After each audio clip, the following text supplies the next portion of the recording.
De acuerdo con la UNSDR, los desastres naturales no son naturales, sino que son el resultado de la omisión y la falta de prevención y planificación ante los fenómenos naturales. Este varía dependiendo del tipo de fenómeno, pues hoy en día los tsunamis matan a miles de personas y arrasan todo lo que encuentran en su camino.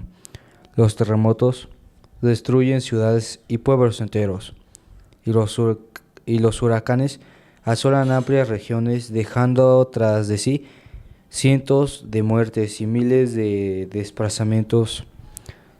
Los desastres naturales han existido desde el momento que la Tierra se creó, pero es posible que estas catástrofes naturales puedan borrar cualquier vestigio de nuestra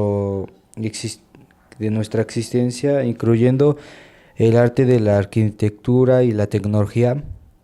La evidencia sugiere que no solo es posible, sino que ya ha ocurrido en muchas ocasiones anteriores. ¿Será cierto que estamos destinados a desaparecer de la faz de la Tierra? Estos son algunos de los desastres naturales más significativos o que dejaron marca y algunas características de estos desastres. Japón, marzo de 2011. Japón sufrió un gran terremoto que generó un enorme tsunami, una de las naciones más avanzadas del planeta, al borde de la desgracia. Increíblemente pudo ser peor. Avalancha. Una avalancha es un deslizamiento brusco. Puede ser de hielo, roca, suelo y vegetación. Las avalanchas son la mayor peligro durante el invierno en las montañas. Pueden recorrer kilómetros y provocar destrucción total de la área. Olas de calor. Las olas de calor son extrañas y necesitan combinaciones especiales de fenómenos atmosféricos para tener lugar. Pueden incluir inversiones de vientos catabálticos y pueden ser muy destructivas al momento de impactarse con una casa. Granizo, una tormenta que dejó marca, fue el Hiromushi el 31 de agosto de 1985, destrozando árboles y causando daños por millones de dólares. Un lago llamado Lago de los Esqueletos fue nombrado así después de que una tormenta de granizo matara entre 300 y 600 personas en sus hogares. Tormenta solar. Una tormenta solar es una explosión violenta en la atmósfera del Sol, con una energía equivalente a millones de bombas de hidrógeno. Las tormentas solares tienen lugar en la corona y cromosfera solar, calentando el gas a decenas de millones de grados y acelerando los electrones, protones e iones, pesado a velocidad cercanas a la de la luz. Incendios. Un incendio forestal es un desastre natural que destruye prados, bosques, causando grandes pérdidas en vidas, animales y vegetales, en ocasiones humanas. Los incendios forestales suelen producirse por un relámpago, negligencia o incluso provocado inundaciones. Es un fenómeno natural causado por la acumulación de lluvias y aguas en lugares incorrectos. Pueden producirse por lluvias continuas o una fusión rápida de grandes cantidades de hielo o ríos que reciben un exceso de precipitación y se desbordan. Y en menos ocasiones por la disminución de una presa. Un río que provoca inundaciones a menudo es el Huanghe en China. Una erupción límica es una repentina liberación de gas asfixiante o inflamable de un lago. En 1986, una erupción límica de 1 millón de toneladas de CO2 del lago Neon asfixió a 1.800 personas en un radio de 32 kilómetros. Erupciones volcánicas. Los volcanes son aberturas o grietas de una corteza terrestre a través de la cual se puede producir la salida de lava, gases o puede explotar arrojando al aire grandes bloques de tierras y rocas.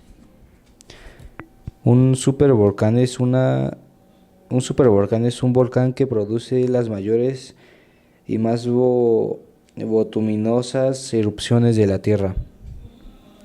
Tormenta de arena. Una tormenta de arena es un fenómeno meteorológico común en el desierto de Sahara de África septentrional, en las grandes llanuras de Norteamérica. Tornado. Un tornado es un desastre natural resultado de una tormenta. Los tornados son corrientes violentas de viento que pueden soplar hasta 500 kilómetros por hora. Puede aparecer en solitario o brote. El tornado más veloz registrado a través de Moore, Oklahoma, el 3 de mayo de 1999. Sequía. Durante este periodo la comida y el agua suelen escasear y pueden parecer hambrunas.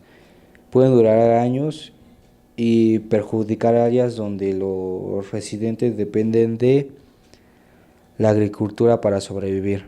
Huracán. En diferentes partes del mundo los huracanes son conocidos como ciclones o tifones.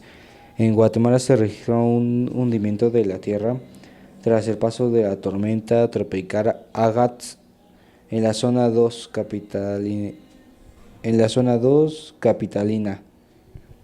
Rayo. La descarga eléctrica precipitada de rayo es acompañada por la emisión de luz causada por el paso de corriente eléctrica que ioniza las moléculas del aire.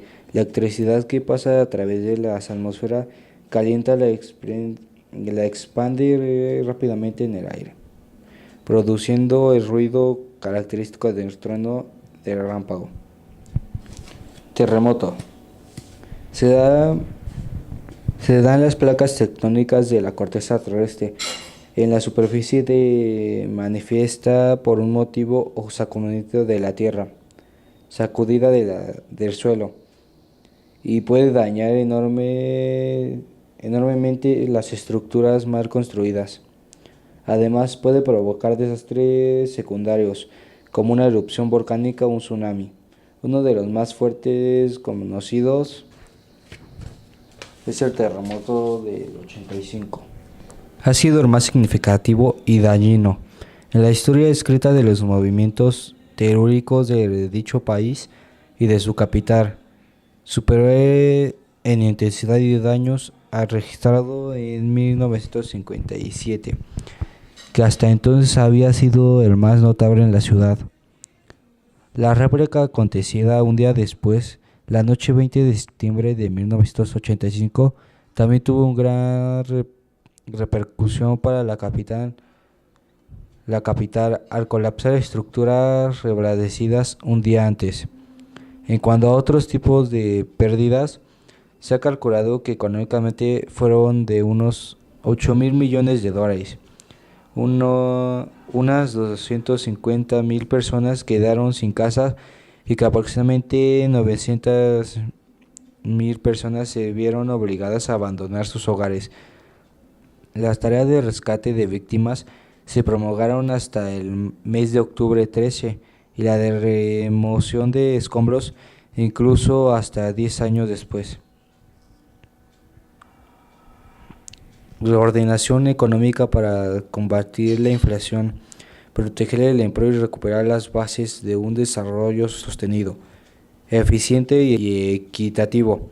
La inflación llegó en 1983 a una tasa anual de 17%, que logró que la cotización de dólares con el peso en años de 1984 fuera de 148.50, la cual cambió en 1985 a 450. Además, ese año se llegó a perder temporalmente la mitad del mercado petrolero. Se dio la caída del valor de las exportaciones petroleras que determinó que los ingresos públicos por este concepto se redujo de 9.7 del PIB en 1984 a 8.4% en 1985. Por otra parte, la participación en el PIB de los ingresos públicos no petroleros también disminuyó como resultado primordialmente de la erosión de la recaudación tributaria provocada por su inflación y de determinación en términos reales de los precios y tarifas del sector público.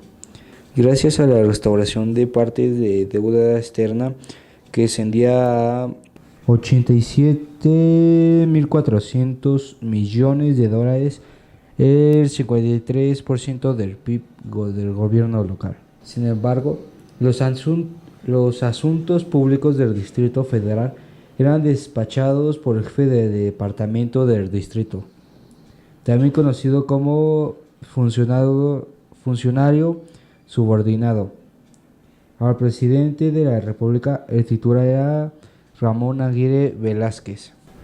El pueblo ayudó al pueblo. Población. En su tercer informe de gobierno, el entonces presidente mencionó que la Ciudad de México tenía una población que superaba los 10 millones de habitantes. Por ello, el gobierno consistía en emprender acciones que mejoraran los servicios públicos básicos a favor del mayor número de habitantes. Asentamientos humanos. Se establecieron el uso de los suelos para poder controlar la expansión urbana. Se había ampliado la red del metro en la línea 3, 6 y 7, con una longitud de 25 kilómetros, con lo que la red llegó a 109 kilómetros. Características del suelo de la ciudad.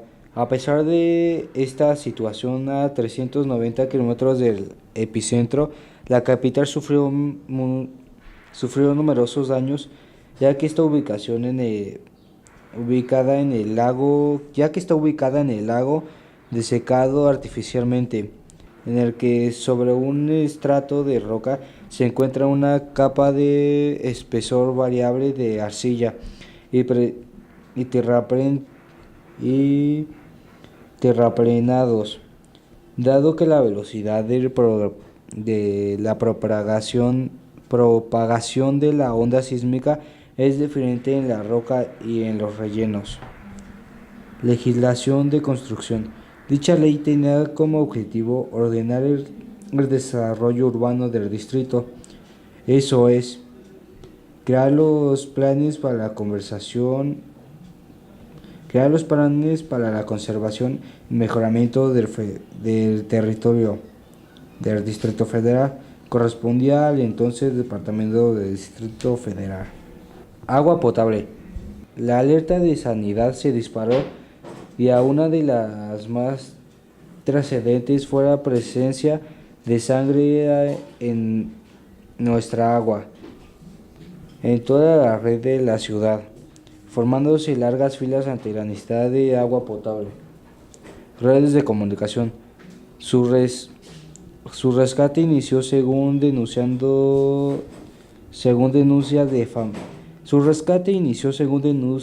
de familiares. Hasta el 30 de septiembre, una constante en algunas notas de prensa es el temor que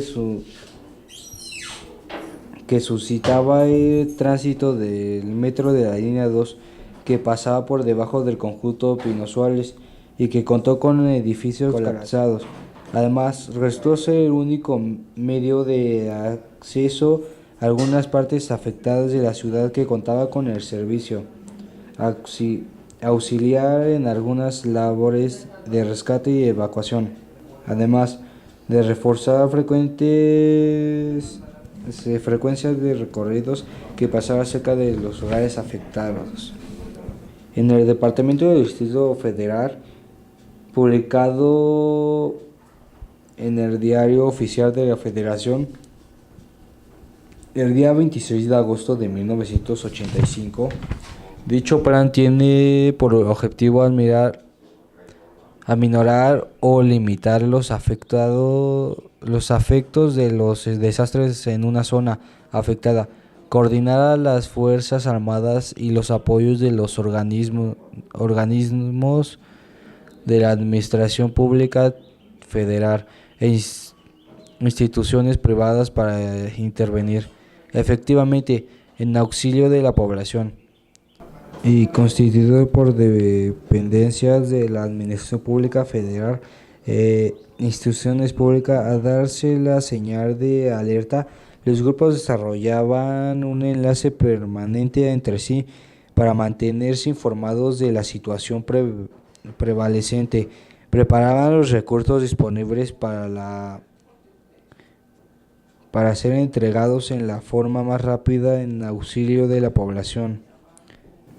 Se debe de continuar con un programa de monitoreo topográfico de promeo a nivel nacional, con gráficas para conocer la evolución de los desplomes y asentamientos diferenciales. En caso de existir un sismo de magnitud mayor de 7.5 de grado Richter, el epicentro fue localizado en el Océano Pacífico, frente a la costa de Michoacán, muy cerca del puerto de Lázaro Cárdenas. Un informe del Instituto Geológico, en colaboración con el Instituto de Ingeniería de la Universidad Nacional Autónoma de México, publicado el 25 de septiembre de 1985, detalló que el epicentro se localizaba cerca del desbordamiento del río Balsas. Por su parte, el Servicio Geológico de los Estados Unidos determinó que la magnitud del sismo en 8.0, mientras que la Sociedad Mexicana de Ingeniería Sísmica sostiene que este movimiento teórico alcanzó la magnitud de 8.2.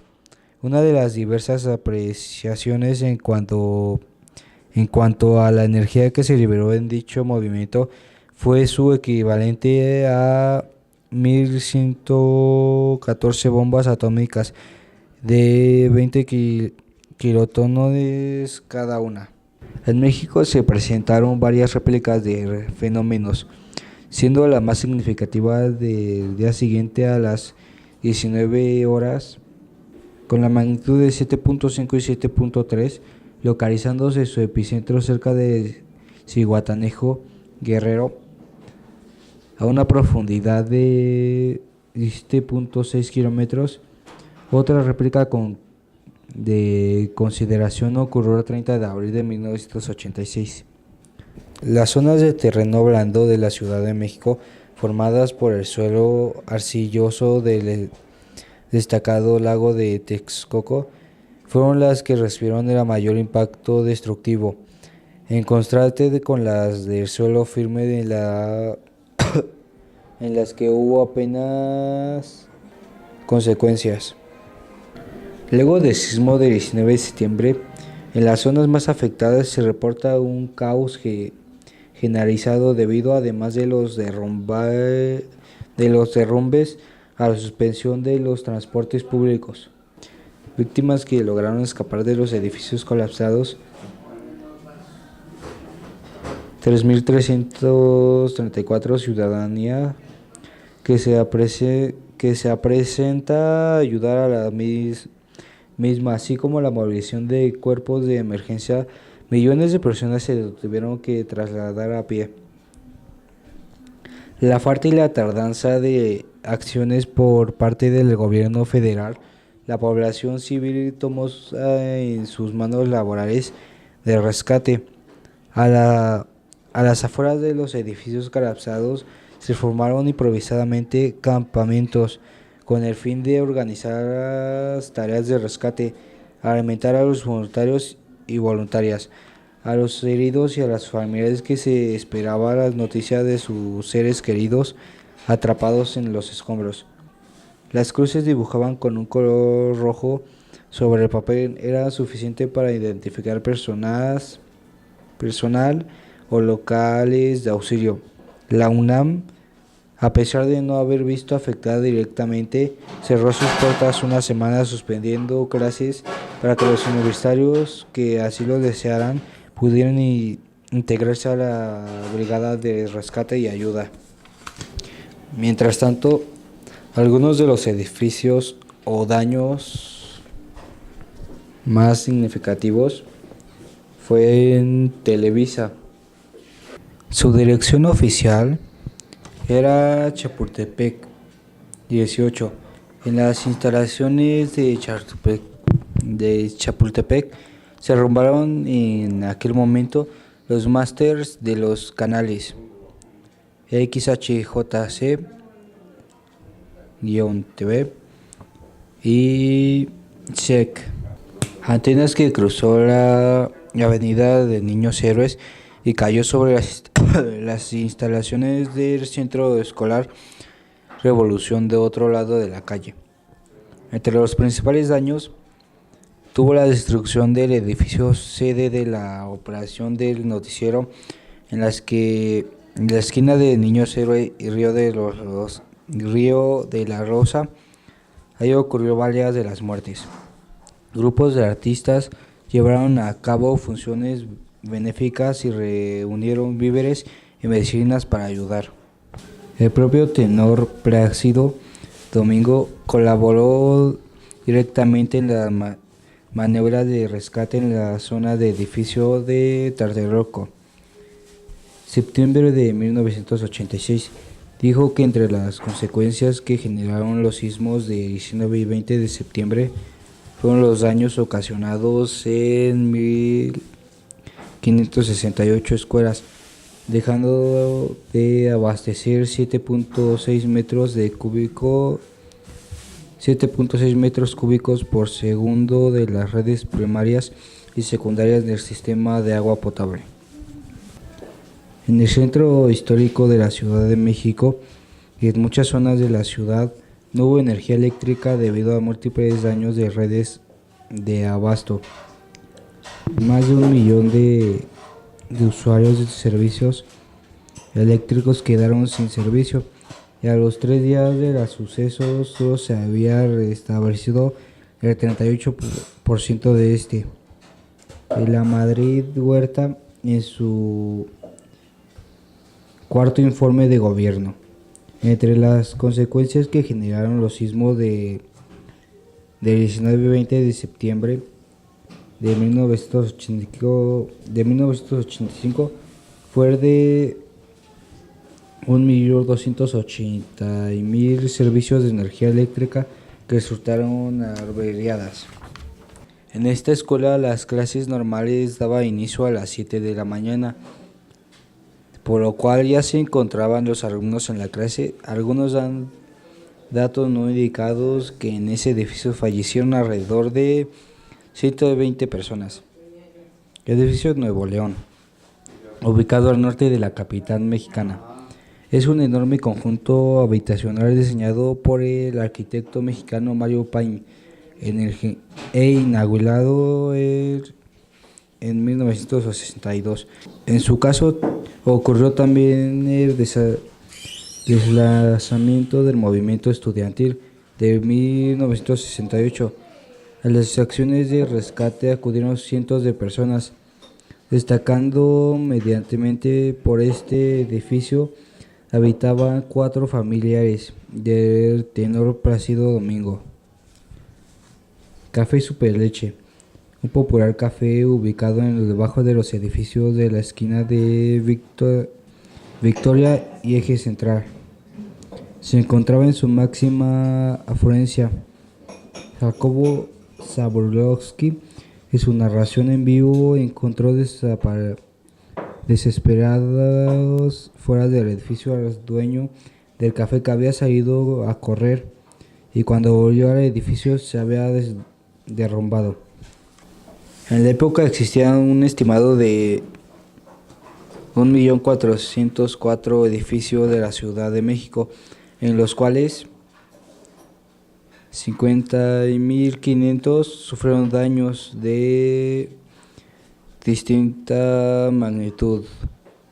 Grandes extensiones habitacionales de la ciudad quedaron sin daños, pero la zona de terreno blando de la capital mexicana concentró una gran cantidad de daños graves debido a los inusitados del movimiento, que en ciertas zonas del urbe llegó a aceleraciones de 18% de gravedad, cuando en un sismo como el de 1957, precisamente de la Comisión Especial Publicadista que presentó ante el Pleno de la Cámara de Diputados el día 24 de septiembre de 1985. Digo que fueron 252 edificios derrumbados y 165 daños. Entre los edificios más emblemáticos derrumbados o parcialmente destruidos durante el terremoto fueron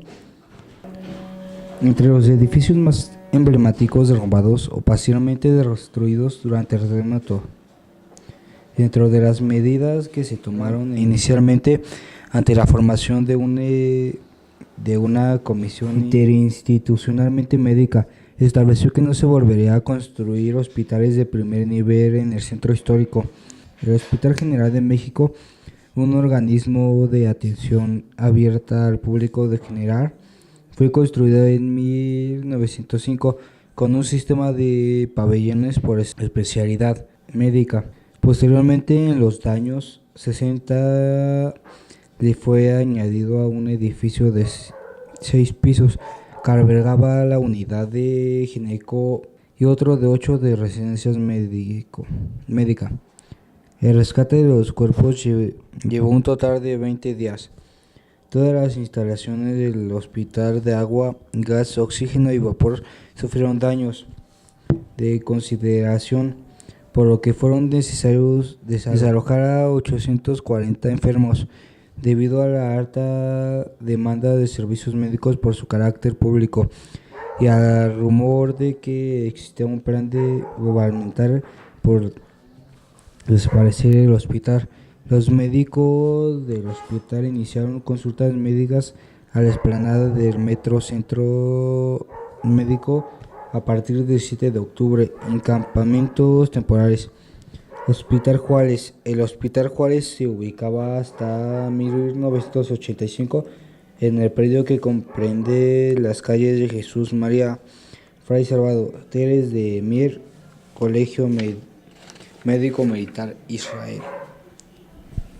También resultó severamente dañado los hoteles del Prado de Carlo, este último ubicado frente al Monumento de la Revolución.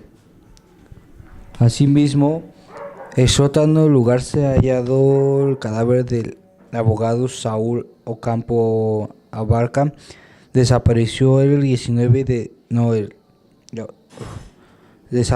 12 de septiembre.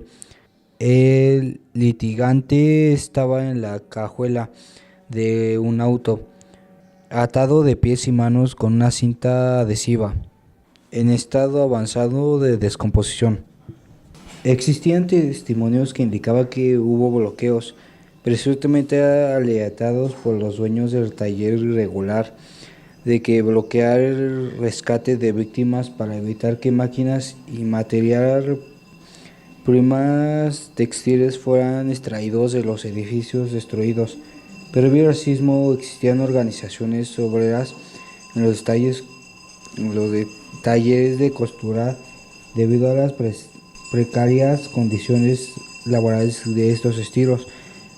El sismo sumó a este movimiento un mayor impulso debido al reclamo de rescate de las víctimas y de cadáveres, y posteriormente a la búsqueda de personas. Estas son entrevistas de personas que sufrieron daños y presenciaron el terremoto del 85. ¿Qué pasó el 19 de septiembre de 1985? Tembló en la Ciudad de México. ¿Qué fue lo que recuerda?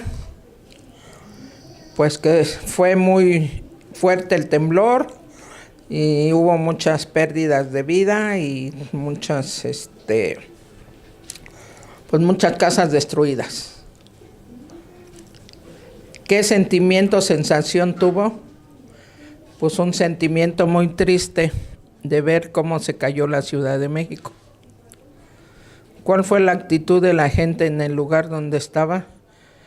Pues se espantó mucho la gente, al igual que nosotros. ¿Cuál fue la magnitud de los daños?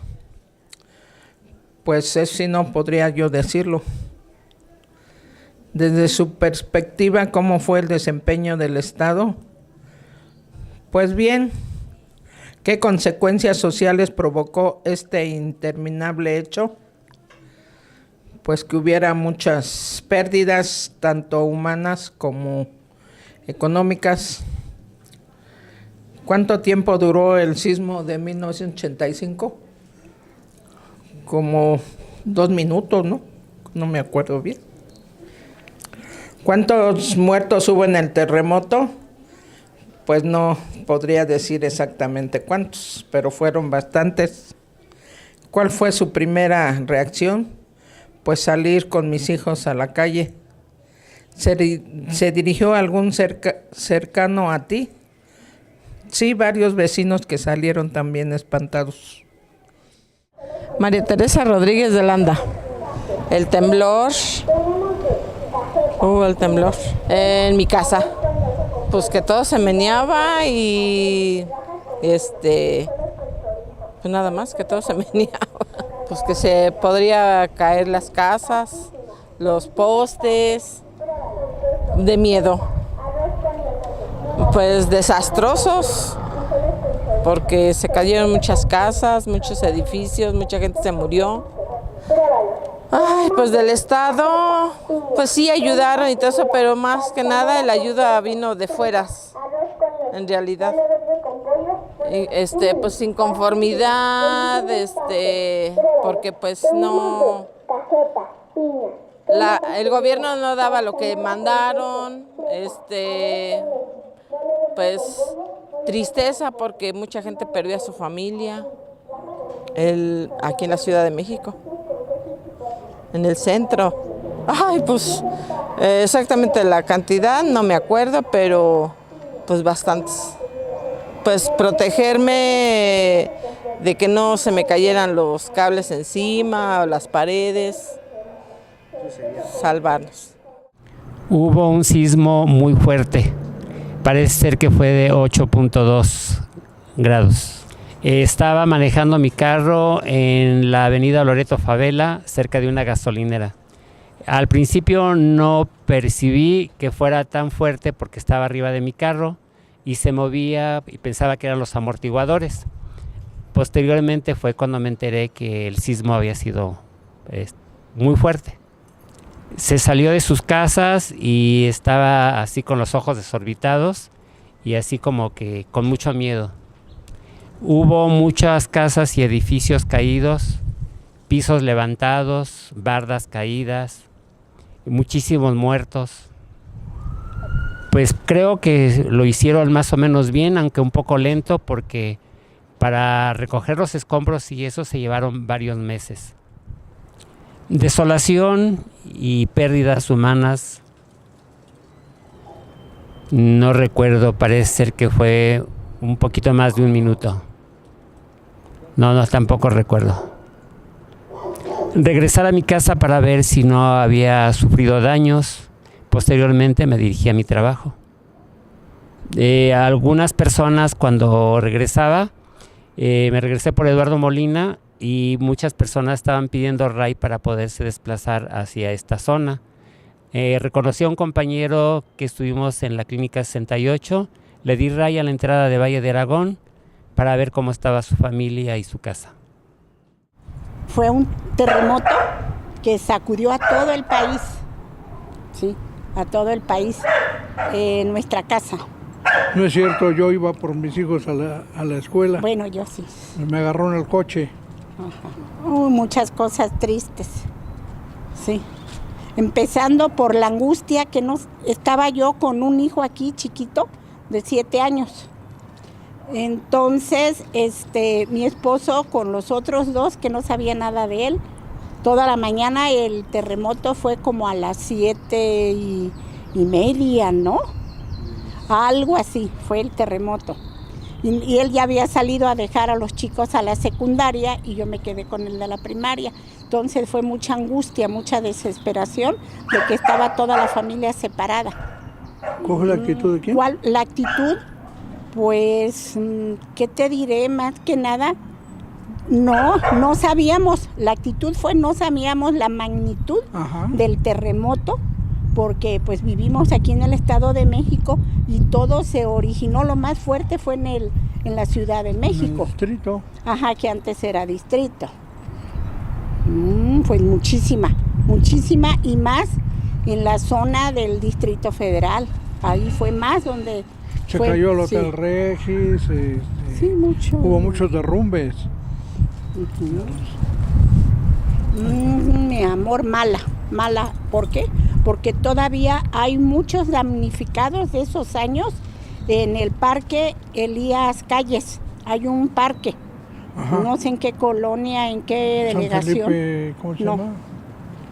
Ahí por donde trabajaba yo. Ándale, en esa, no sé si sea la colonia Felipe Pescador, creo que es la colonia Felipe Pescador. Sí, todavía en ese parque hay damnificados del 85 y no hizo nada el gobierno. Ándale, mi vida, qué consecuencias sociales. Ese hecho originó más solidaridad entre todos los vecinos, más unión entre todos los habitantes del país. Fue cuando vino mucha ayuda de otros países. ¿A dónde fue? Creo que fue en Guerrero. No me acuerdo, pero... Sí, creo que fue en Guerrero. Mi amor. No, según... Muchos. Según habían dicho, pero fue mentira, que eran 3,000 y tantos, pero fueron más. Ay, ¿la primera reacción? El miedo. El temor, el encomendarse a Dios, los que somos católicos y los que no también.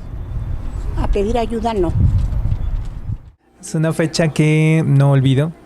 No tenía idea de los sismos que se podían manifestar en la Tierra. Había tenido experiencias de temblores anteriores, pero nunca como ese. El temblor de 1985 de 8.1 es lo que pasó en esa fecha. ¿Dónde estaba en esa fecha? Fue muy temprano de mañana, eran las 7:19, entonces yo ya estaba prácticamente llegando a la escuela. Estaba en la primaria y estaba llegando a la escuela. De repente se empezó a sentir el movimiento, pero yo no tenía idea de lo que estaba pasando. De hecho fue muy chistoso porque yo iba caminando normal, con mi mochila, hacia la escuela, y de repente frente a mí, a lo lejos, se veía una persona que iba así, de lado para acá, de lado para allá, y fue chistoso porque se hacía a la izquierda y de repente yo sentía como que alguien me empujaba a la izquierda. Se hacía a la derecha y lo mismo. Dije, que estoy borracho, mareado, igual que el señor de adelante, ¿qué onda? O sea, no tenía ni idea de lo que estaba pasando. Pero era un temblor, o bueno, era un movimiento bastante fuerte. Así fue como me enteré y fue padre para nosotros en aquel entonces porque en cuanto llegamos a la escuela nos dijeron que las clases se habían suspendido, que nos regresáramos a nuestras casas. Porque pues muchos papás estaban preocupados y querían saber exactamente dónde estaban sus hijos. Ya cuando llegué mi mamá estaba asustada porque estaba preparándose para llevar a mi hermana más chica al kinder. Ya no llevó nada, mi papá ya se había ido a trabajar y esa fue prácticamente la primera preocupación real que empecé a sentir porque mi mamá me la contagió. Yo no, o sea, estaba muy chico para percibir la magnitud de esa tragedia. Escuchaba a las señoras gritando y preguntándose qué era lo que había pasado, que el metro se había enchuecado las vías y bla, bla, bla, bla, bla. Pero a mí lo que de momento me empezó a angustiar un poquito fue saber qué era lo que había pasado con mi papá, porque él ya se había ido desde muy temprano a trabajar. Esa fue la sensación que tuve. Esa fue la primera sensación de temor que tuve, porque en un momento no pensé que fuera algo tan trágico. Pensé que había sido un movimiento como en otros temblores anteriores y ya. Pero después ver la angustia de mi mamá fue lo que me contagió un poco. Y empecé a tener temor hasta que ya lo pudimos ver. Hasta que él también de su trabajo los regresaron para que pudieran estar cada quien en sus casas, con sus familias. Toda la gente se salió de sus casas, empezó a platicar. No es como ahora que inmediatamente podemos saber por internet o por redes sociales la magnitud de las cosas. Ahí era puro rumor. Es que la señorita vio esto, la señora vio aquello, o la vecina, o acá. O sea, todo era de viva voz. Todo era de que yo vi, me contaron, dijeron. Nada era certero. Y mucho menos en ese momento en que todo se colapsó. Se cayeron las líneas telefónicas, se interrumpió la señal de televisión. Si acaso funcionaban algunas sintonías de radio, que era por donde estábamos escuchando las noticias de lo que había pasado. Fue cuando nos enteramos que el centro estaba todo mal. Y ahí vino la segunda preocupación, la segunda sensación de preocupación grande, porque mis abuelos en esos momentos vivían en el centro, como a 3 calles del Zócalo, y era una de las zonas más devastadas. Desde mi perspectiva, bueno, ya mencioné que estaba yo muy chico. Yo no pude saber si la policía, si los bomberos actuaron bien, rápido. Seguramente que sí, porque la gente también se prestó mucho. La gente salió corriendo a ayudar. Mi mamá quería hacerlo, de hecho, pero no nos podía dejar solos.